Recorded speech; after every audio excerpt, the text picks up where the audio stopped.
I'm not going to talk about ACMI Group. I'm actually should probably explain ACMI Group a little bit because we are a new group. So I'll spend a couple minutes talking about that. And what I really wanted to do is address the topic of, why additive hasn't been really adopted very rapidly. ACMI, but first let me start with ACMI Group. ACMI Group, we're on a mission to reestablish the American supply chain, and we do that through three affiliates. We've got ACMI Federal, that serves federal contracts, exactly what it sounds. We've got ACMI Properties that develops industrial parks around advanced manufacturing. And then we've got ACMI Capital that invests in advanced manufacturing. And a lot of times there's synergies between these three. But this is a conversation that if you're interested, we can talk about how that ecosystem works and how we support the startups in our portfolio and how we leverage properties and how we try to leverage, when possible, federal contracts. But what I wanted to talk to you about today, before joining ACMI in January, I was leading the strategy for digital manufacturing at HP.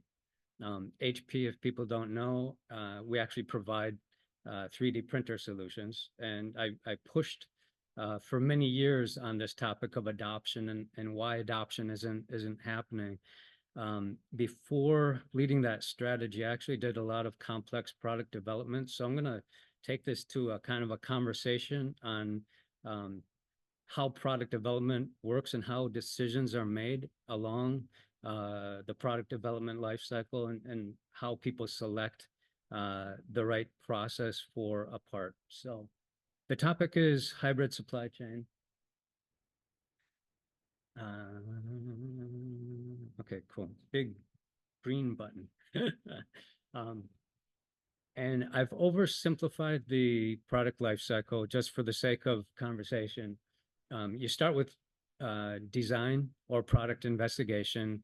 You then do product development, and product development is actually product and process development. You go into manufacturing, you manufacture, and then at the end of the life of a product, you have to support it. After you obsolete a product, of course, when it breaks, you have to fix it. Okay, so I'm laying out the two different life cycles. One would be additive, one would be a traditional. I'm oversimplifying this, I'm generalizing, but generally speaking, I'll explain the bottom line first. Product investigation, of course, is product investigation. That's a phase. It's the same whether you're using additive or you're using traditional. Generally, in the investigation phase, you are using additive or machining to make your parts. When you go into product development, there's two things that happen. You design the part for the process in mind, and you optimize the design for the process in mind, and then you tune the process for the specific part that you plan to do. And so there's two things that are going on there. Now, if you're doing traditional, you need a tool. For example, an injection mold. You have to design the tool, you have to fabricate the tool, you have to put the tool together and optimize. You'll have process variability. You need to bring the variability in, and then it's probably off center. So then you need to actually take the tool apart and probably remachine for the critical dimensions. Okay. And then you go into production and then you do end of life support. Now, this bottom line of traditional is generally when you're doing high volume manufacturing, it's generally push supply chain. By push supply chain, I mean you have a forecast. So say like the iPhones, they know reasonably, they know how many they're gonna sell or how many they can sell per month. They do a monthly forecast. They order a month of supply. They build what they think they're going to sell the next month, and then they sell it. That's a push supply chain, right? You're not, the exact opposite of push supply chain is build to order. That is not build to order. That's a push supply chain. Now, the thing about this traditional method is that it's got great cost efficiencies. When you're building the same thing over and over and over, it's got incredible cost efficiencies.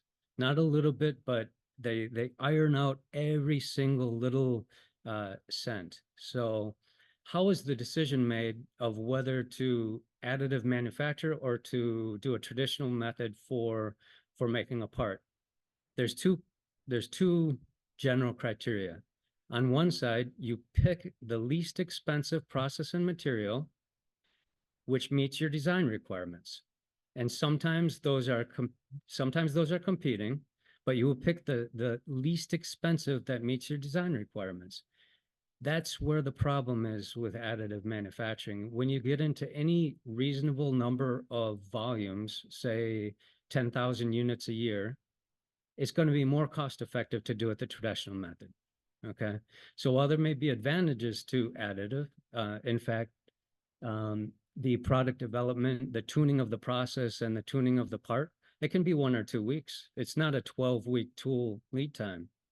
So why wouldn't you do that all the time? You wouldn't do it all the time because most often the additive manufacturing for the same design is 2 to 10 times more expensive than the traditional method. And no supply chain manager in their right mind is going to pay 2 to 10 times more. In fact, they won't pay 10% more. Okay. Now, where you will use additive is if you have specific complexity of design. So where it has been cost effective has been in the integration of parts. So as you can imagine, it's 3-dimensional printing. That's what they call it. The more 3-dimensional the design is, the more cost advantage you're going to have with an additive process. And many traditional processes are actually what I call 2.5 dimension. They normally have like 2 large dimensions and a short third dimension. Okay. So then where might you be able to use additive manufacturing?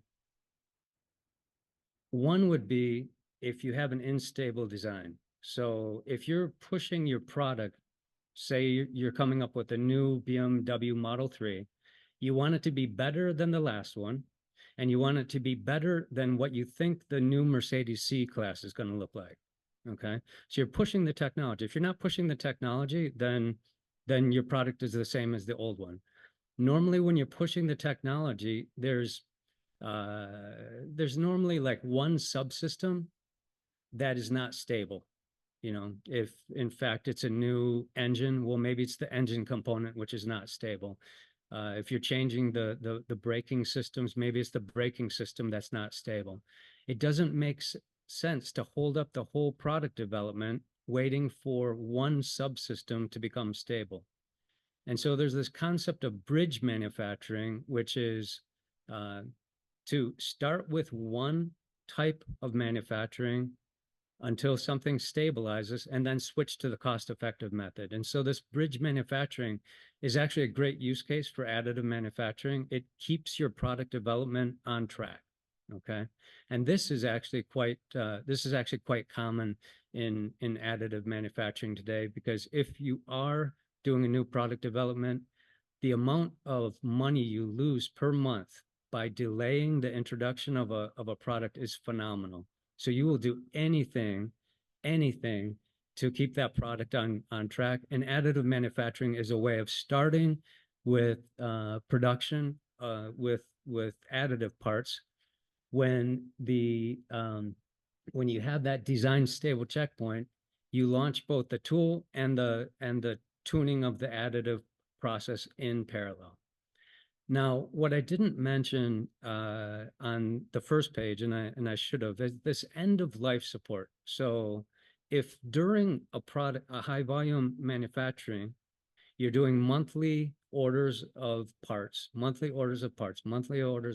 what happens when you obsolete that BMW Model 3? Do you keep on doing monthly orders of parts? You actually don't. What you generally do, because for repair of products, you're not going to have that large of quantity every month. And so what you generally do is you do a lifetime supply buy.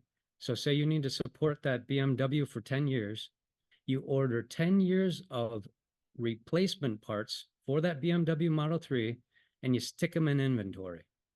There is so much money stuck in end of life support inventory just for the auto industry. It's phenomenal. Okay. So take this case where we have a design that we've qualified for 3D because we needed bridge production. We requalified that product for traditional manufacturing. Why would we do end of life with the traditional method? Why would we buy a whole lifetime supply of repair? You wouldn't. And this is where a concept comes up called hybrid manufacturing. Now, hybrid manufacturing is not, or hybrid supply chain is not my term. You can Google it. But the funny thing about it is, well, it's not half gas and half electricity like it might sound. And it may not be something that people have even heard of. But what it literally is, if you Google it, is the use of both a cost efficient method and an agile method to do the same thing. Okay. So one potential additional use case of additive manufacturing is actually hybrid supply chain.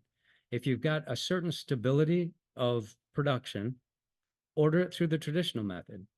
But there's upside. There's always seasonality of demand.